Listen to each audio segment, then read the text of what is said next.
All right, here we go. We got ourselves a fresh series between two top players. Spawning down up in the top right for Dragon Kitesy Gaming. It is the reigning world champion, Oliveira. But he's going for the low ground depot. It is going to be a 2-Rax Reaper, it looks like. And his opponent spawning down in the bottom left. It is DRG. In the blue. And apparently, Dark's nickname is the final boss. This I knew. But what I didn't know is that DRG's nickname is apparently Final Boss. Just Final Boss.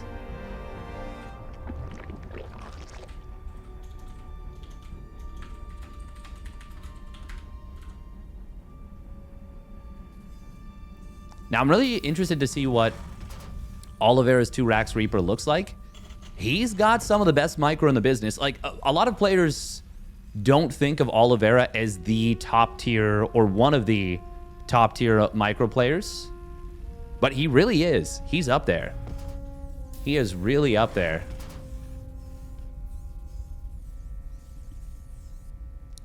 And, I mean, we obviously saw it showcased at the IEM World Championships this past year. Showing us just some absolutely stunning and brilliant play. This is funny because this looks jank, and it will mean that both barracks need to lift. This is a little bit of a miscalculation, actually, I think, because you could have...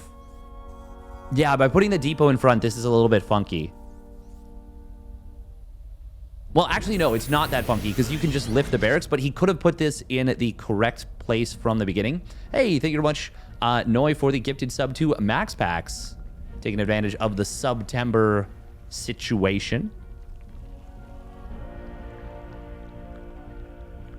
DRG, is going to take the right side base. He's already seen the low ground barracks, so he's going to go Ling speed first, and I think that is important to prioritize. First couple Reapers will show up. Let's see how DRG chooses to respond to this. He's already gone up to 6 Lings, which is going to make this a little bit easier for him. Both Queens pulled to the natural. Nope, not yet. Does build the Queen at the natural. And he's going to be able to get the Creep Tumor up. Is this... Okay, this is the 3 Reapers. Oliveira actually kept the second and third one hidden for a little bit. Oliveira jumping all 3 Reapers into the main base, so he wasn't able to get a kill on one of those Lings. Had to just instantly jump out. And this is already not too effective. If you can get a Queen, it's really nice. But he's not going to be able to get that Queen. Lane speed is getting very close to completing. Oliveira's got to get out of here right now. Oh, no, you do not hesitate. You go home. You go straight home. 3:30 is a dangerous timing. DRG, though, not moving right away. So these Reapers will be able to escape. They probably would have escaped anyways, but they for sure escape now. Third CC coming in behind us, as well as we are going to be seeing a quick reactor on the factory. So this is probably going to be the 4 Hellion Liberator play, maybe. We will see. You can theoretically go mine drops with this. Maru showed us that. But for now, I like DRG's position very much. The macro looking pretty clean. Everything looking solid. Yo, Trigger taking down Hero is sick. That is sick city. Ooh, DRG, did he get the scout? Yes, he did. Sees the 3rd CC. That tells you with that timing about all you need to know. Oh, is this going to be a Hellion drop, actually? This is kind of cute.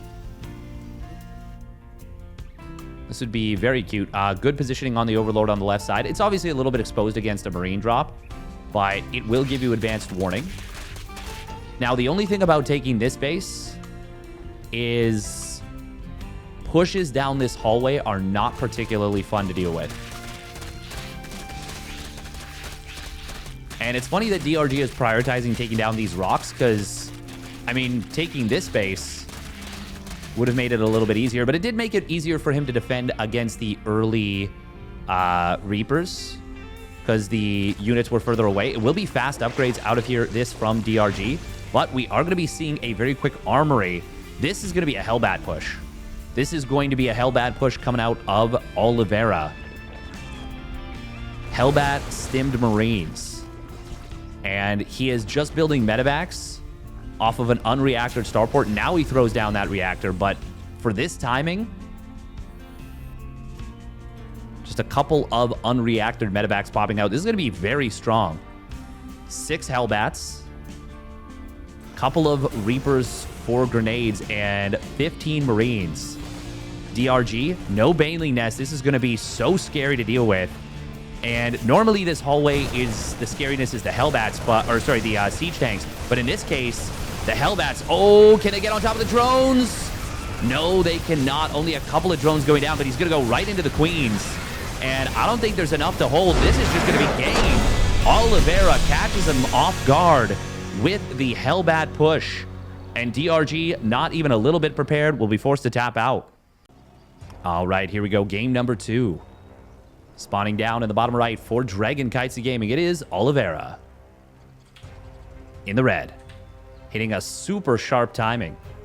And getting the job done. And his opponent getting caught out with the greed. It is DRG. In the blue. And that was a simple matter of DRG not anticipating the potential of Hellbats. Not anticipating that Oliveira was going to go for a big push. If he had, and, he has a Baneling Nest, even maybe 5 slow Banelings, 10 slow Banelings, he's probably fine. But he was super greedy, not just with the droning, 70 drones, that was already pretty greedy in and of itself, but skipping the Baneling Nest to get very quick 1-1 upgrades, that was a lethal amount of greed. Now, we are going to be seeing something a little bit different here in game number 2. It is single barracks with the low ground. Not going to be that 2 Rax Reaper. And to be honest, he didn't really get anything done. I was talking about the micro of Oliveira, but I know that he's taken a fair bit of time off after his World Championship victory. And even though he's had some good performances in the World Team League since then, a couple of them, he actually played DRG in the playoffs and did get 2-0'd. And it was, I know he put a lot of pressure on himself.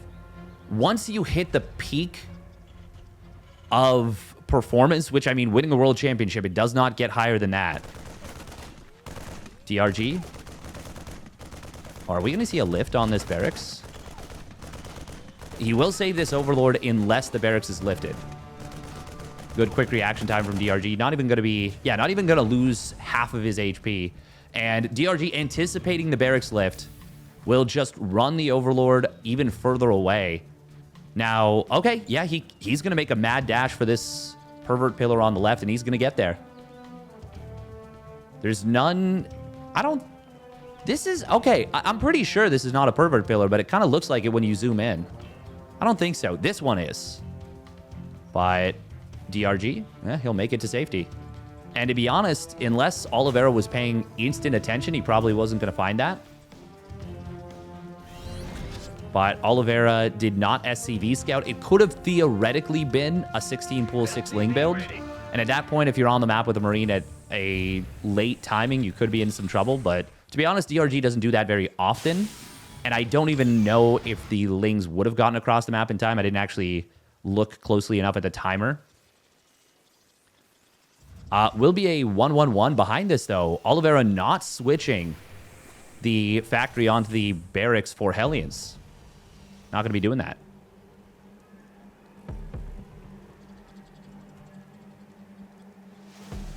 There was Gamba previously. DRG is building a few Lings. He actually skipped Lings entirely until just now.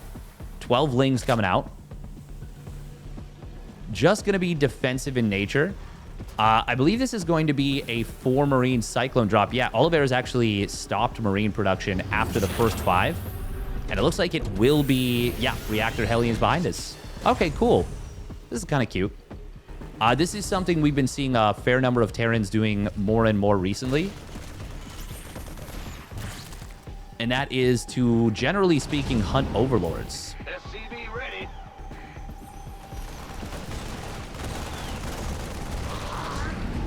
Already the first one will get picked off, but that's the freebie Overlord. That's the Overlord you're supposed to get. I don't think he's going to get any more. DRG splitting off a couple of lings just for scouting information. I do like this very much.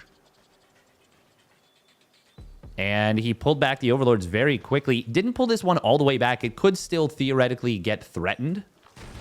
Oh, I love the creep tumor in the main. It's so good. Really makes things easier to deal with. Nice lock on. Oh, 2 HP. Boom! The snipe. Change that Cyclone to the Snipe-lone.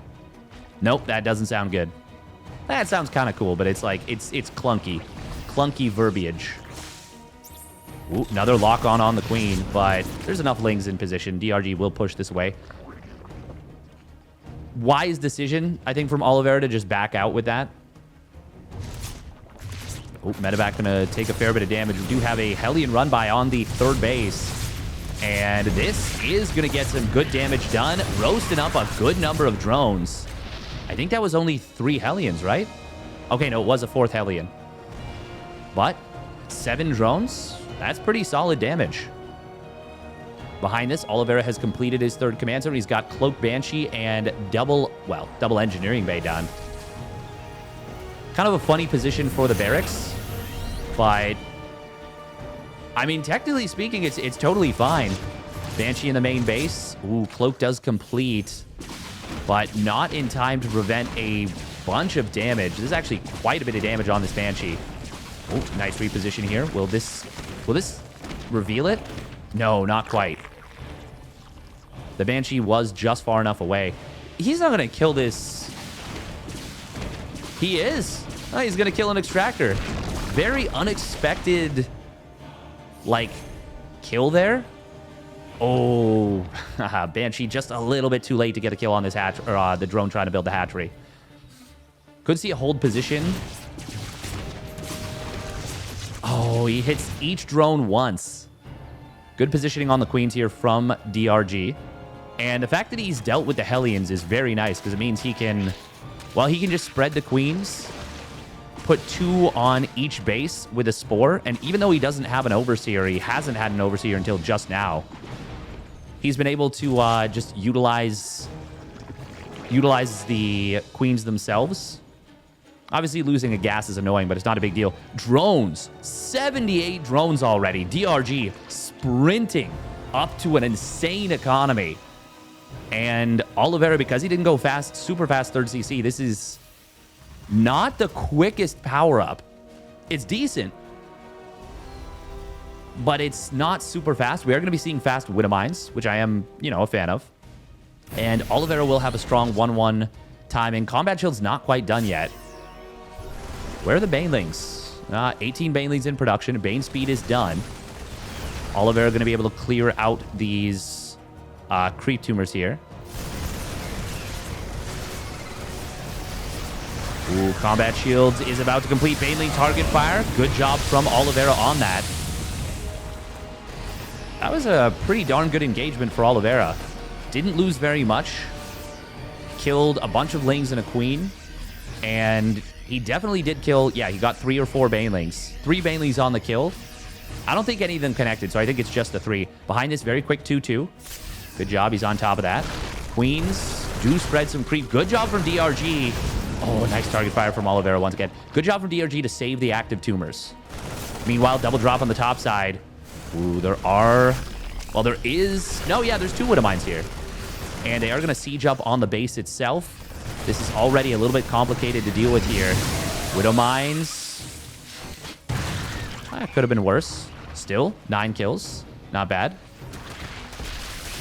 Oh, and technically, Baneling getting killed off here as well. Oh, and it looks like DRG not able to get on top of the Marines. The Banelings, 1 or 2 of them were picked off. No, it says 11 were killed. Okay. And he guns down a couple more. Not able to get the last 2. Still, Oliveira putting a lot of pressure on, and he's killed off a good amount of creep. He is really nipping in at his opponent. We got Hive on the way for DRG. But Oliveira is cooking right now. Ooh, target fire on the last Bane and an instant pickup behind it. Oh my goodness. Oliveira is cruising. But he certainly hasn't won yet. However, with 2-2, drilling claws, and +1 vehicle weapons, and now liberators being added on, once these, basically in about 30 seconds, Oliveira is going to have a huge power spike. He's already traded extremely cost efficiently, setting up for this push, which will, of course, make it even stronger. Rocks do go down. That is good for DRG. Specifically against this push, we've got a couple of mines already set up. Drilling claws will complete. Oliveira definitely wants to wait for 2-2 before he starts fighting in earnest. Ooh, Marine does spot this army. Couple of Widow Mines getting some decent connections. 2-2 not quite done for Oliveira, but DRG, is this the fight? He's off creep. There's only 2 Banelings remaining, and they're going to get guns down. And now 2-2 is done. It's a 40 army supply lead. Banelings desperately trying to connect, but they're not going to be able to. Big drop going into the main base. Oliveira, he sees a Spore. He sees enough units, and he says, okay, I don't want any of this. I don't want this smoke. But he has gained himself a lot of momentum. During this whole thing, he's been building SCVs. He's on a 4th base. It is done. It is a planetary. He's building a 5th. And DRG isn't quite done his 2-2 just yet. Ooh, Banelings are going to try and connect on creep. We got a huge counterattack on the other side of the map. That is a lot of Lings. Oh, Widow Mines will be able to keep this alive. 6 SCVs going down, but a base falls as well. Ooh, nice play with the burrowed Lings. Good job from Oliveira. Looks like he did see this, obviously. Ooh, counterattack. Lings and Banes trying to get in on top of the army. It's a flank, but it was a little bit disjointed. Still, it's enough to push this back. However, Oliveira... Oh, please kill this tumor. Please. Oh, he could have killed that tumor. That would have been a huge kill. Instead, it's actually going to save a lot of creep. There's a couple active tumors here anyways. Still, that's kind of nice, but it's a 50 army supply lead. The cost efficiency of Oliveira has been ridiculous. And I was talking about the micro in game number 1. I'm glad we got the payoff in game number 3. Oliveira's been clean. And even though the siege tank count has been kept low, the liberator count is starting to become a problem. And there's no Hydras. Ooh, siege tank will get swamped here. Widow Mines are going to burrow. Oh, the Banelings. Boom. Widow Mines do connect on them. And on the other side, the counter push was coming in just a little bit too strong. Let's rewatch that push and see what happened here. Well, DRG just didn't have anything, it looks like. Yeah, he had committed too much to the counterattack, and Oliveira will take it down.